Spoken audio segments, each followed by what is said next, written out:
서열과 교과서 책에 그런 얘기가 있거든요. 이런 분들은 수술하지 마라.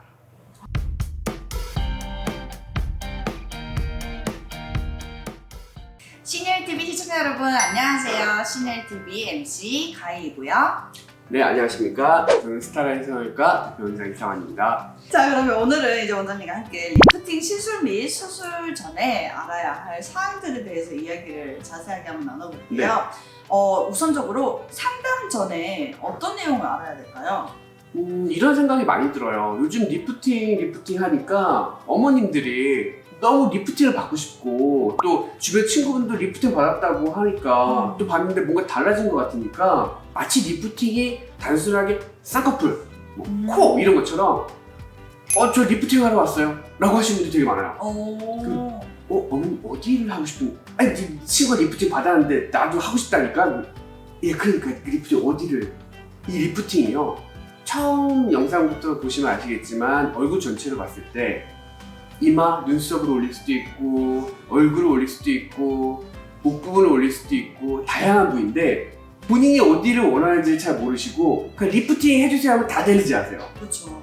그래서 만약에 내가 리프팅 상담을 가고 싶다 이렇게 생각이 들면 본인이 원하는 부위가 뭔지, 왜냐면 한꺼번에 다 할 수는 없어요. 물론 다 하면 좋지만 그러기에는 비용도 그렇고 회복 기간도 그렇고 또 본인 연세랑 이런 거에 따라서 체력 여하에 따라서 다르기 때문에 하나씩 가는 거거든요.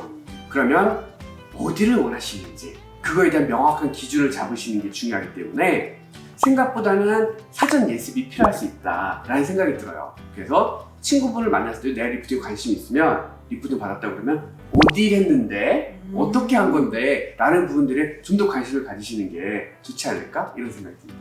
자, 그러면 이제 환자분들이 수술 전에 알고 오면 좋을 사항 같은 거 어떤 게 있을까요? 기본적으로는 본인 자체에 대해서 아셔야 돼요. 젊었을 때 본인들이 뭐 쌍꺼풀을 했든 코를 했든 그건 젊었을 때고 큰 의미가 없고요. 몸이 나이가 들었어요. 그러면 내 몸이 변했거든요. 20대 30대에 지병 없으세요. 그리고 약간 지병이 있어도 검진 안 받았기 때문에 모르고 넘어갈 수도 있고, 그렇지만 그런 것도 수술할 때 커버가 될 정도로 그냥 본인 몸이 회복을 하세요. 나이가 드셔서 오신 분들 대부분 당뇨고혈압은 무조건 있으세요. 그리고 드시는 약도 많으세요. 그런데 오셔서 뭐 옛날에 수술 받았는데 다 괜찮았어요 라고 그래 버리시면 이게 좀 애매해요. 수술 전에 저희가 이제 큰 암 수술이나 이런 거 하듯이 모든 검사를 다 할 수는 없거든요.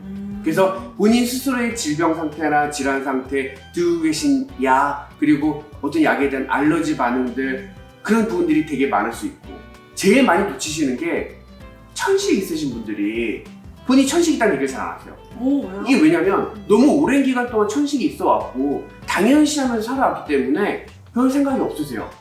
그래서 얘기를 안 하세요. 그러다가 수술 당일 아침에 갑자기 불현듯 자기가 깜빡했었다며 자기 뭐 그냥 약 하나 먹는데 뭐 괜찮고 뭐 별 증상 없었어 라고 얘기를 하는데, 사실 천식 같은 경우는 저희가 바로 수술할 수 없거든요. 확인이 되지 않으면 천식이라든가 부정맥 그런 건 꼭 확인해 주셔야 돼요. 네.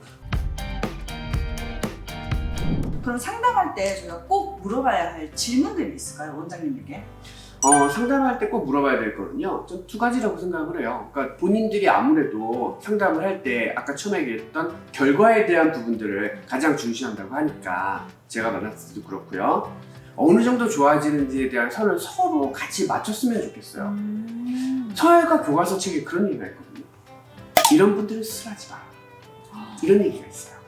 뭐냐면 수술 결과에 대해서 너무 과대한 기대치를 가지고 계신 분들은 수술을 안 하는 게 낫다라는 얘기가 교과서에 써져 있거든요.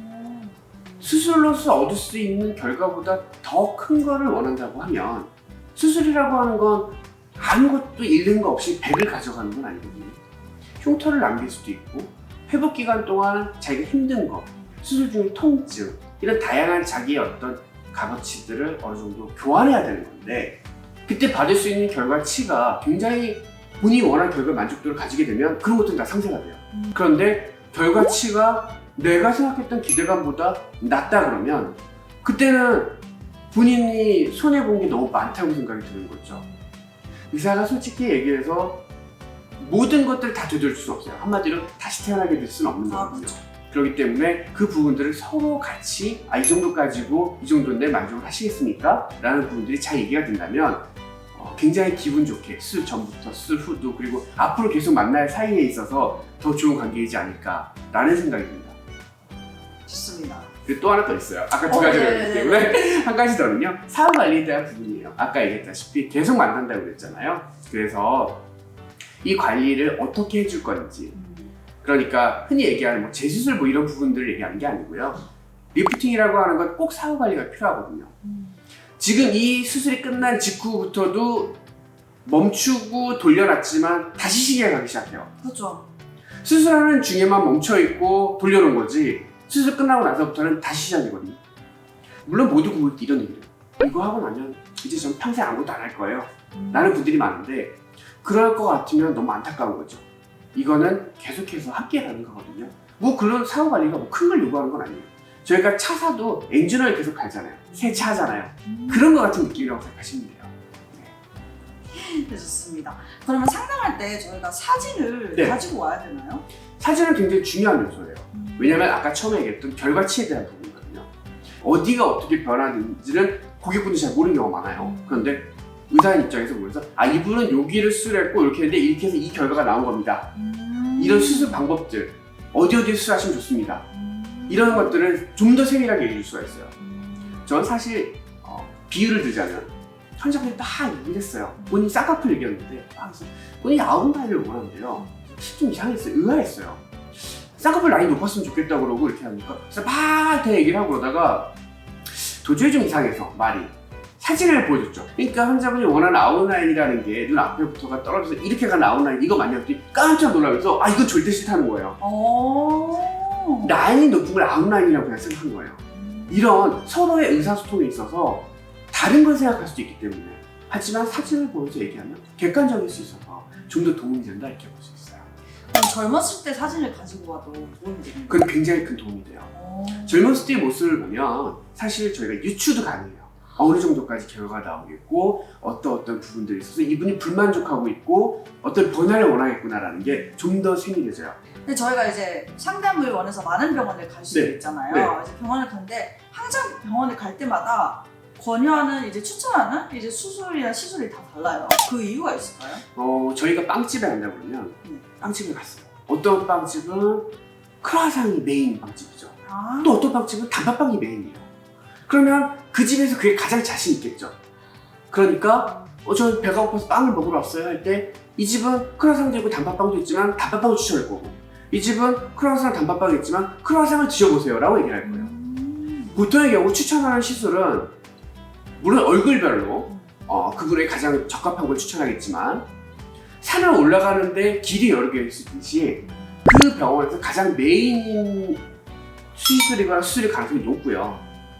그런데 정상에 같이 올라갈 수 있다고 하면 뭘 선택하든 큰 차이는 없을 수 있고요. 오히려 다만 약간의 진단이 달라서 그런 경우도 있을 수 있어요. 얼굴의 노화도 각 의사마다 진단이 다르거든요. 저희가 뭐 감기로 이렇게 갔을 때도 각 병원마다 약이 다르듯이 뭐에는 뭐 이런 식으로 획일화돼서 딱 나올 수 있는 건 아니에요. 그래서 상담을 다니시거나 돌아다니고 보실 때 꼭 저희 병원 오세요. 저만 얘기하시면 끝나는 거예요. 이런 얘기를 하는 의사는 아마 없을 거라고 생각하고요. 충분히 자신 있게 여러 군데 돌아다녀 보시고 본인이 가장 맞다고 생각하는 것들을 선택하시고 더 고민하고 바로 당장 수술하는 건 사실 저는 추천드리지 않아요. 충분한 고민을 하고 그렇게 결정해야 된다고 생각해요. 네, 오늘 원장님과 함께 이제 리프팅 수술 및 시술 전에 알아면 좋을 이제 체크리스트에 대해서 이야기를 한번 나눠봤는데요. 굉장히 좋은 내용들을 오늘 많이 말씀해 주셨어요. 감사합니다. 저도 오늘 좋은 시간이 된 것 같아서 뿌듯하네요. 네, 좋습니다. 저희는 또 다음에 더 재밌고 유용한 정보로 찾아뵙도록 하겠습니다. 오늘 저희 영상이 도움이 되셨다면 구독, 좋아요. 부탁드릴게요. 네. 안녕.